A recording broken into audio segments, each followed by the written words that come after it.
Let's bring in former Trump attorney and author of Defiant, Christina Bobb. Always good to see you, Christina. What about this? I know Congress, you know, they can't investigate. They can investigate, but they can't prosecute. Still, as much as I'd like the spectacle of Jill Biden and Hunter Biden getting grilled, I'd much prefer to see Democrats who broke the law brought to justice. What say you?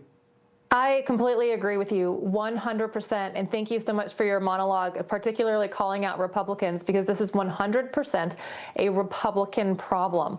I would love to see Jill Biden grilled in front of Congress, but she does have spousal privilege and can't be forced to testify against her husband. But it doesn't mean they can't get to the scandal and what you're talking about, which is the crimes that they were covering up. And we need to figure out what those are. But certainly the auto pen is one of them. And who had that control? So they can still get to it by investigating the staffers around them.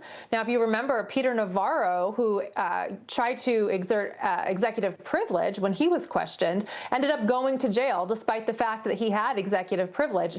Mark Meadows is still being prosecuted despite the fact that he has executive privilege. He's my co-defendant in Arizona at the moment. So there's other ways to get at this, and the Biden administration really took a hatchet to executive privilege. So I would like to see the Trump administration come aggressively towards the Biden staff and figure out what the heck went on. Yeah, Steve Bannon, too, also claimed privilege, you know, and he was thrown in jail, too. You know, some legal whiplash over the tariffs. The Court of International Trade ruled Trump does not have, just magically, all of a sudden, doesn't have authority under the International Emergency Economic Powers Act to impose these tariffs. The administration immediately appealing, and then they got that ruling paused. Here's what Vice President J.D. Vance told Newsmax. I think the judge is wrong, and I think we're going to win this case on appeal. The president has very broad discretions to engage in foreign policy, to actually protect American consumers from foreign predators, from people who are trying to access our markets, dump into our markets, destroy American industries. The president has a lot of power to prevent that stuff from happening. According to my reading of the Constitution, Christina, Congress can rein in these rogue judges, but we're approaching, what, half a year since this Congress has taken over. If these left-wing judges face no punishment when they obstruct without the rule of law or the constitutional foundations they're supposed to have, what's to deter them from just keep on going?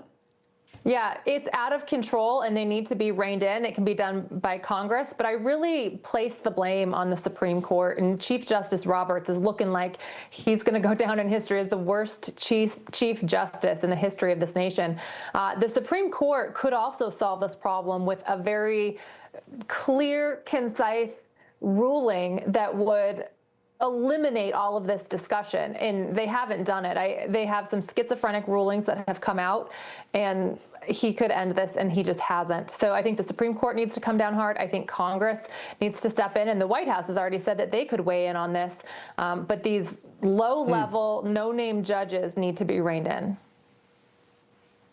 The House Reconciliation Bill includes a provision. I want to get your legal expertise on this.